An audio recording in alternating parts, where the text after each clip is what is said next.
gracias. Agradezco a Cari esta nueva oportunidad que me da de ocupar esta tribuna, lo que es un honor para mí. Yo suelo comenzar mis charlas sobre el tema de Malvinas aclarando ciertas cosas de la cuestión Malvinas. La versación del público de hoy y la poca existencia de tiempo que tenemos me lleva a que directamente lo pase como presentación y mientras les voy contando algunas cosas sobre la población de las Islas Malvinas.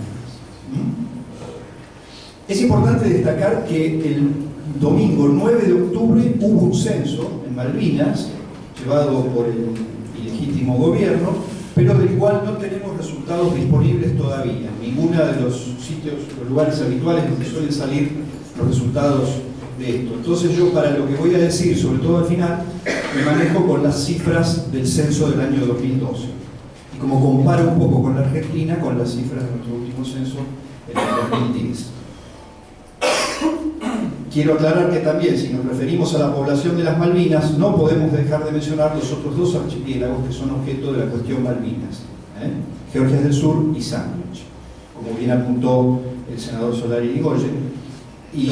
Pero bueno, debemos decir que estos archipiélagos no tienen ninguno de ellos población permanente, por lo tanto nos tenemos que referir solamente al archipiélago de Malvinas. También me gustaría aclarar que desde los primeros tiempos de la ocupación, y concretamente cuando se establece la colonia de las Malvinas en el año 1843, ya fue restringida la inmigración por parte de argentinos del continente.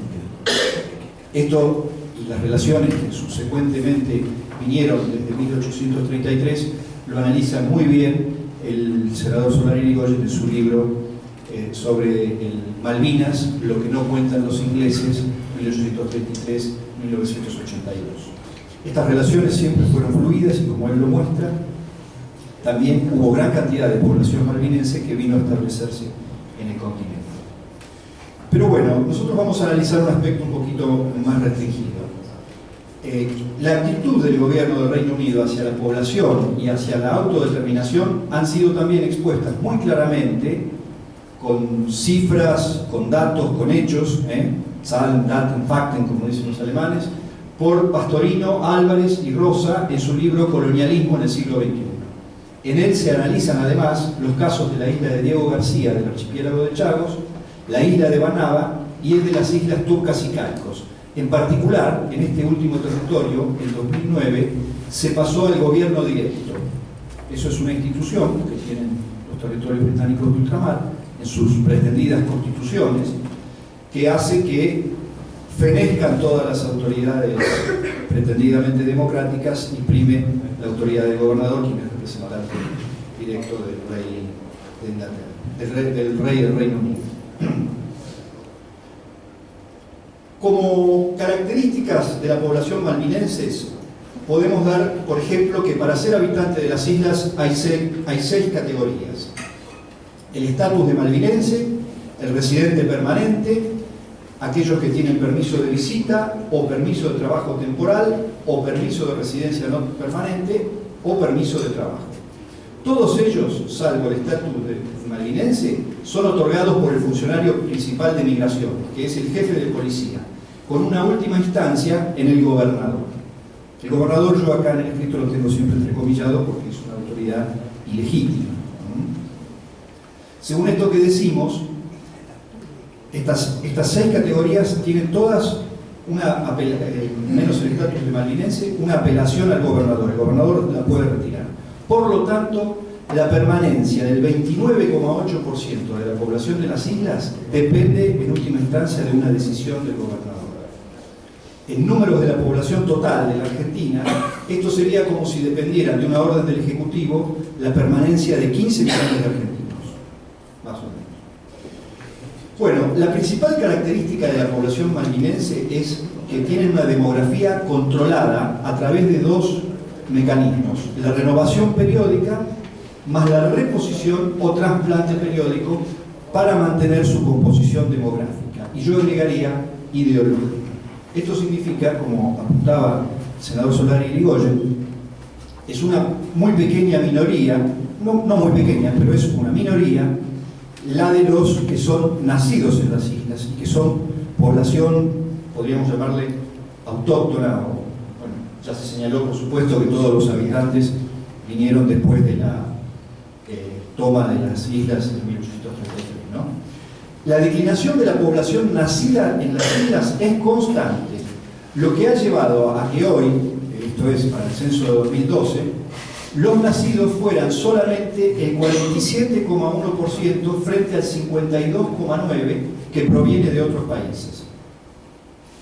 La que, si se agrega la cifra de los que residen en la base de la Fuerza Aérea y demás instalaciones militares, desciende al 31%. Es decir, el 31% solamente de la población de las islas es nacida en las islas. El resto es una población que, como digo, es reemplazada periódicamente y, por lo tanto, si bien puede tener, en la mayoría de los casos tiene el estatus de malvinense, es un estatus que se le otorga, pero después vuelve a emigrar.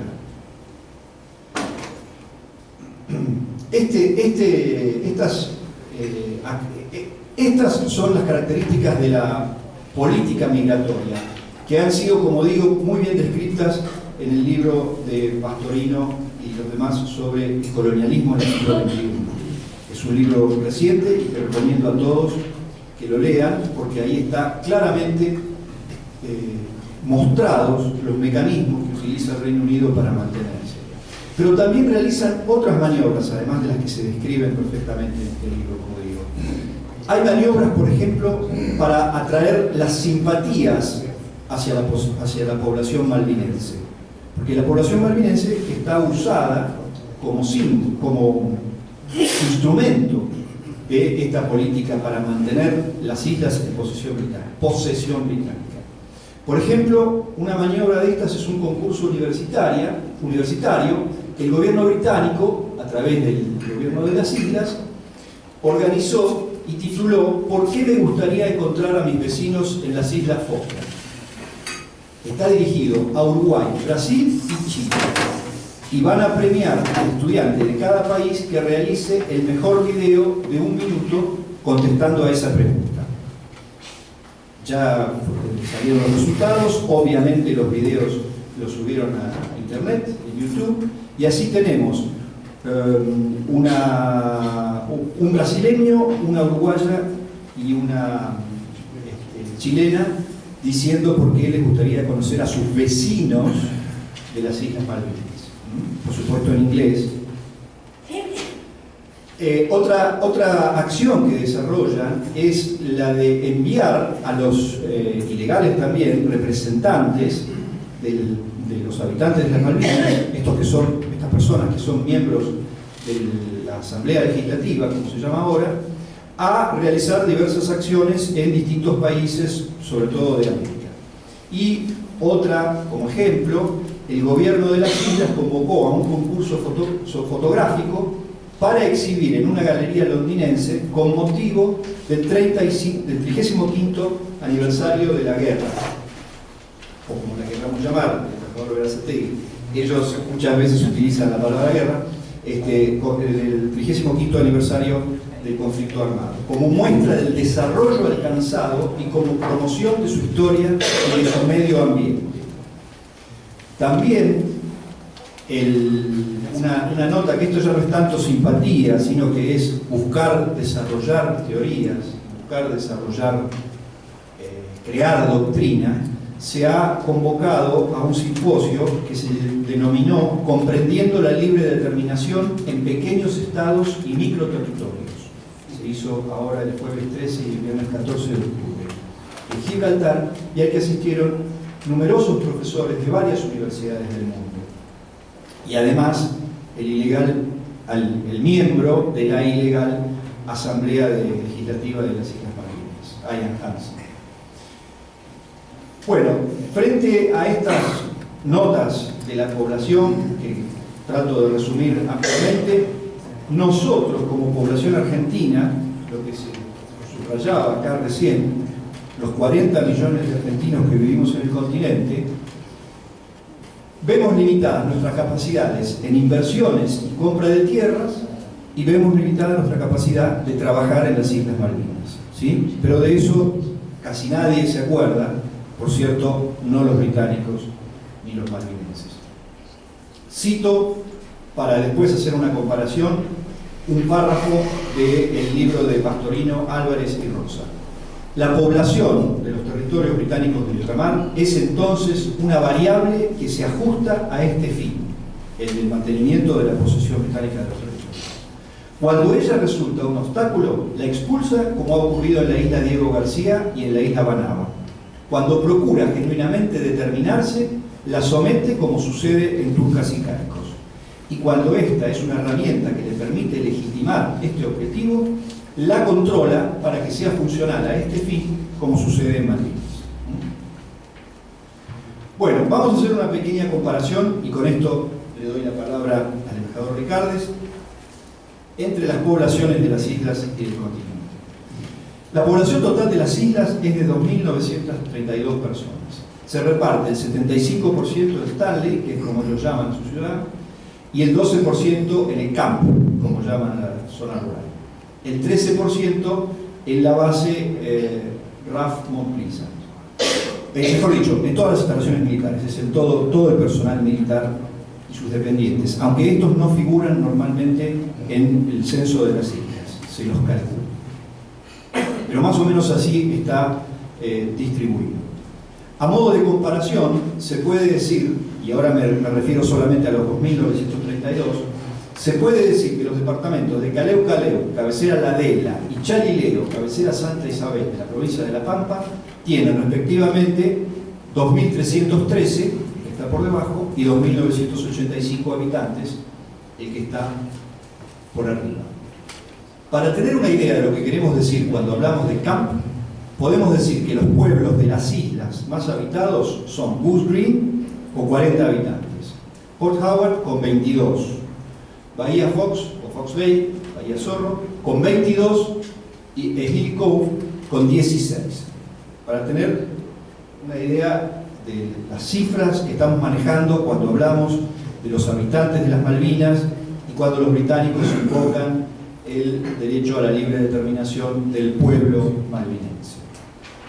Todos los departamentos de la provincia de Santa Cruz, que es la de menor población de la República Argentina, antes que Tierra del Fuego, tienen más habitantes que las islas. Y por cierto, los dos departamentos de la Isla Grande, de la provincia de Tierra del Fuego, Antártida y Isla del Atlántico Sur, son más grandes. Ushuaia tiene 56.956 habitantes y Río Grande tiene 70.042 habitantes.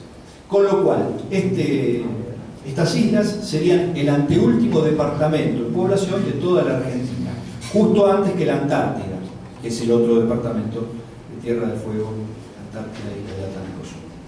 Si vamos a la ciudad de Stanley tiene 2.121 habitantes. El pueblo de Rawson, en la provincia de Buenos Aires, tiene más, 2.123, y ocupa el 936º puesto de las áreas urbanas argentinas. Por lo tanto, Stanley ocupa el lugar 937. Progreso, en la provincia de Santa Fe, con 2.118, ocupa el 938 sobre 955 ciudades o pueblos con más de 2.000 habitantes que tiene la República. Hay solamente 18 pueblos más pequeños. A mí no me sonaba ninguno salvo Claromecó. Los demás, por ejemplo, Parera, Videla, Miramar también. General Mansilla, en Buenos Aires, Luján en San Luis, Calefú, La Pampa, Ferré en Buenos Aires, que es el último pueblo de la Argentina, de más de 2.000, tiene 2.004 habitantes. El country, Chacras de la Villa, country San Isidro, localidad censal definida por el INDEC en 2001, que está situado a 5 kilómetros de Villa Allende, Córdoba, es más grande que Stanley, tiene 2.178, la supera en 57 habitantes. Nordelta, en el partido de Tigre, en la provincia de Buenos Aires, a pesar de no ser considerada localidad por el INDEC, porque es un barrio cerrado, tiene 25.000. O sea, menos habitantes que un club de campo cordobés y 10 veces menos que un barrio cerrado del conurbano bonaerense. Mi conclusión es que estamos frente a una guerra de propaganda. No olviden que la mejor guerra es la que se gana sin llegar a las armas. Y en esta nos llevan años, literalmente, y kilómetros, figuradamente, de ventaja a los británicos. La población de las Islas Malvinas es, además de instrumento de la política colonial, una parte de esa guerra de propaganda.